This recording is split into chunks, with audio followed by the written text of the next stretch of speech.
ಗುರುಭ್ಯೋ ನಮಃ ಅರಹೋಂ ಮಾಯಕರ ಪ್ರಭುವೇ ನಮಃ ಗಣೇಶ ದೇವಿ ವಾಗ್ದೇವಿ ಮಾಮವಾಕ್ಯಂ ಸಿದ್ಧಿ ಕುರು ಸ್ವಹ ಓ ನಮೋ ಭಗವತಿಂ ಚಾಮುಂಡೇಶ್ವರಿ ಮಲಯಾಳ ಸ್ವರ್ಪಿನಿ ಸರ್ವಸ್ಥಿತಿ ಕಾಣಿ ಸತ್ತಮರು ಸ್ವಹ ಆರಾಧ್ಯ ದೇವನಾಗಿರ್ತಕ್ಕಂಥ ಮಹಾಕಾಲ ಭೈರವ ಮಹಾಕಾಳಿಯನ್ನು ಮನದಲ್ಲಿ ನೆನೆತು ವಿದ್ಯಾಗುರುಗಳ ತಂದೆ ತಾಯಿಗಳ ಪಾದಾರವಿಂದಗಳಿಗೆ ನಮಸ್ಕರಿಸುತ್ತಾ ಗುರು ಬಸವಾದಿ ಶರಣನ ಪಂಚಾಚಾರ್ಯನ ಮನದಲ್ಲಿ ನೆನೆತ ಎಲ್ಲ ನನ್ನ ಪ್ರೀತಿಯ ಯೂಟ್ಯೂಬ್ ವೀಕ್ಷಕರಿಗೆ ನಮಸ್ಕಾರ.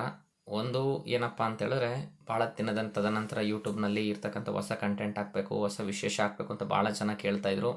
ಏನು ವಿಶೇಷ ಅಂತ ಹೇಳಿದ್ರೆ, ಒಂದು ಹಣದ ಸ್ಥಿರತೆ, ಹಣಕಾಸು ಕಾಪಾಡೋದಕ್ಕೋಸ್ಕರ, ಹಣಕಾಸು ಉಳಿಯೋದಕ್ಕೋಸ್ಕರ ಏನು ಮಾಡಬೇಕು, ಹಣಕಾಸನ್ನು ಹಾರ್ಡ್ ವರ್ಕ್ ಮಾಡಿ ದುಡಿತಾ ಇದ್ದೀವಿ, ಅದರ ಖರ್ಚು ವೆಚ್ಚಗಳು ಜಾಸ್ತಿ ಆಗ್ತಿದೆ, ಏನು ಮಾಡಬೇಕು ಅಂದ್ರೆ ಹಣದ ಸ್ಥಿರತೆ ಅಂತಕ್ಕಂಥದ್ದು ಉಳಿಬೇಕು, ಹಣದ ಸ್ಥಿರತೆ ಕಾಪಾಡೋದಕ್ಕೋಸ್ಕರ ಏನು ಮಾಡಬೇಕು ಅಂತ ಕೇಳ್ತಿದ್ದಾಗ ಅದು ವಿಶೇಷವಾಗಿರ್ತಕ್ಕಂತಹ ದಿನ ಬರಬೇಕು. ಅದು ಏನಪ್ಪ ಅಂದರೆ ಈಗ ಬರ್ತಾ ಇದೆ 2025ನೇ ಇಸ್ವಿ, ಇದೇ ಮೇ ತಿಂಗಳಿನಲ್ಲಿ ಬರ್ತಕ್ಕಂಥ 4ನೇ ತಾರೀಕು ಭಾನುವಾರದ ದಿನ ರವಿ ಪುಷ್ಯ ಇದೆ.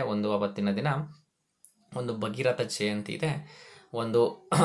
ಇನ್ನೊಂದು ಏನಪ್ಪ ಅಂದರೆ ಪುಷ್ಯ ನಕ್ಷತ್ರ ಇದೆ. ಪುಷ್ಯ ನಕ್ಷತ್ರ ಭಾನುವಾರ ಬಂದರೆ ವಿಶೇಷತೆ ಇರುತ್ತೆ. ಅವತ್ತಿನ ದಿನ ಒಂದು ಹಣದ ಸ್ಥಿರತೆಯನ್ನು ಕಾಪಾಡೋದಕ್ಕೆ ವಿಶೇಷ ಶಕ್ತಿ ಇರ್ತಕ್ಕಂತಹ ಬಿಳಿ ಎಕ್ಕದ ಬೇರನ್ನು ತಂದು ಪೂಜಿಸಿ ಪೋಷಣೆ ಮಾಡಿ ಆ ದಿನ ಗಿಡದ ಬೇರನ್ನು ತಂದು ಕಟ್ಟೋದ್ರಿಂದ ನಿಮ್ಮ ಮನೆಯಲ್ಲಿ ಹಣದ ಸ್ಥಿರತೆ ಅಂತಕ್ಕಂಥದ್ದು ಕಾಪಾಡುತ್ತೆ. ಮನುಷ್ಯ ಹಣಕಾಸಿನಲ್ಲಿ ಬದಲಾವಣೆಗಳು, ಹಣಕಾಸಿನಲ್ಲಿ ಹೆಚ್ಚಿನ ವ್ಯವಹಾರಗಳಲ್ಲಿ ಅಭಿವೃದ್ಧಿ ಅಂತಕ್ಕಂಥದ್ದು ಕಾಣ್ತಾ ಹೋಗುತ್ತೆ. ಏನು ಮಾಡಬೇಕು, ಆ ದಿನದ ಬೆಳಗ್ಗೆ ಮಾರ್ನಿಂಗ್ ನೀವು ಬಿಳಿ ಎಕ್ಕದ ಗಿಡದ ಹತ್ರ, ಹೂವು ಕಾಯಿಯಾಗಿರ್ತಕ್ಕಂಥ ಗಿಡದ ಹತ್ರ ಹೋಗ್ಬಿಟ್ಟು ಒಂದು ಮಣ್ಣಿನ ದೀಪನ ಹಚ್ಚಿಟ್ಬಿಟ್ಟು ನಾಟಿ ಹೆಣ್ಣು ಕರುವಿನ ಸಗಣಿಯಲ್ಲಿ ವಿಘ್ನೇಶ್ವರ ಮಾಡಿ ಗರಿಕೆದೆಲ್ಲ ಇಟ್ಟು ವಿಳ್ಯದೆಲೆ ಮೇಲೆ ಇಟ್ಟು ಪೂಜಿಸಿ ಅಂಗು ನೂಲನ್ನು ಕಟ್ಟಿ ಚಿಗಣಿ ತೊಂಬಿಟ್ಟು ಪನಿವಾರ ಬಾಳೆಹಣ್ಣು ವಿಳ್ಯದೆಲೆ ಅಡಿಕೆಯನ್ನು ಇಟ್ಬಿಟ್ಟು ಪೂಜೆ ಮಾಡಿ ಪ್ರದಕ್ಷಿಣೆ 4 ಸುತ್ತು ಪ್ರದಕ್ಷಿಣೆ ಬಂದು ಪ್ರದಕ್ಷಿಣೆ ತದನಂತರದಲ್ಲಿ ಒಂದು ಮುತ್ತೈದರಿಗೆ ಒಂದು ಎಡೆ ಕೊಟ್ಟು ಪಾದಕ್ಕೆ ನಮಸ್ಕಾರ ಮಾಡಿ ಅವರಿಂದ ಆಶೀರ್ವಾದ ತಗೊಂಡು ಎಡೆಯನ್ನು ತೊಗೊಂಬಂದ್ಬಿಟ್ಟು ಅವತ್ತಿನ ದಿನ ಮನೆಗೆ ಹೋಗಿ ತೆರಳಬೇಕು. ತೆರಳದೆ ತದನಂತರ ಮರುದಿನ ಬೆಳಗ್ಗೆ ಸೂರ್ಯೋದಯ ಆಗಿ ಸೋಮವಾರ ದಿನ ಬೆಳಗ್ಗೆ 7:30ಕ್ಕೆ ಮುಂಚಿತವಾಗಿ ಆ ಗಿಡದ ಉತ್ತರ ದಿಕ್ಕಿನಲ್ಲಿರ್ತಕ್ಕಂಥ ಬೇರನ್ನು ಕಿತ್ತು ತಂದು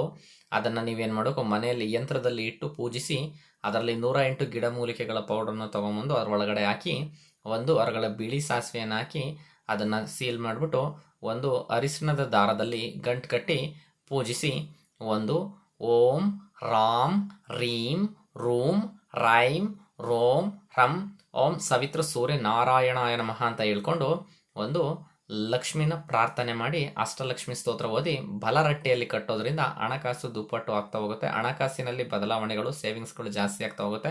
ಹಣದ ಸ್ಥಿರತೆ ಕಾಪಾಡ್ತಾ ಹೋಗುತ್ತೆ. ಇದನ್ನು ಮಾಡ್ಕೊಳ್ಳಿ. ರಾಹು ಇಟ್ ಮೀನ್ಸ್ ಅನ್ಎಕ್ಸ್ಪೆಕ್ಟೆಡ್ ಕಾರಕ. ಮೀನ್ಸ್ 4ನೇ ತಾರೀಕು ಅಧಿಪತಿ ರಾಹುನೇ ಆಗಿರೋದ್ರಿಂದ ಅನ್ಎಕ್ಸ್ಪೆಕ್ಟೆಡ್ ಹಣದ ಹೊಳೆ ಒರೆಯುವಂಥ ಲಕ್ಷಣಗಳು ಇರುತ್ತೆ. ಒಂದು ಭಗೀರಥ ಜಯಂತಿ ಆಗಿರೋದ್ರಿಂದ ಹಣದ ಹೊಳೆ ಒರೆಯುವಂಥ ಲಕ್ಷಣಗಳು ಜಾಸ್ತಿ ಇರೋದ್ರಿಂದ ಓಕೆ ಆಗುತ್ತೆ. ಅಂದರೆ ಈ ಎಲ್ಲ ಕ್ರಿಯೆಗಳು ಎಲ್ಲರಿಗೂ ವರ್ಕ್ ಆಗುತ್ತೆ ಅನ್ನೋದಲ್ಲ. ವಿಶೇಷವಾಗಿ ಪಿಶಾಚಿ ಜನ್ಯ ಯೋಗ ಅಂತಕ್ಕಂಥದ್ದು ವೃಷಭ ರಾಶಿ, ಕನ್ಯಾ ರಾಶಿ ಮತ್ತು ಧನಸ್ಸು ಮತ್ತು ಮೀನ ರಾಶಿಯವರಿಗಿದೆ.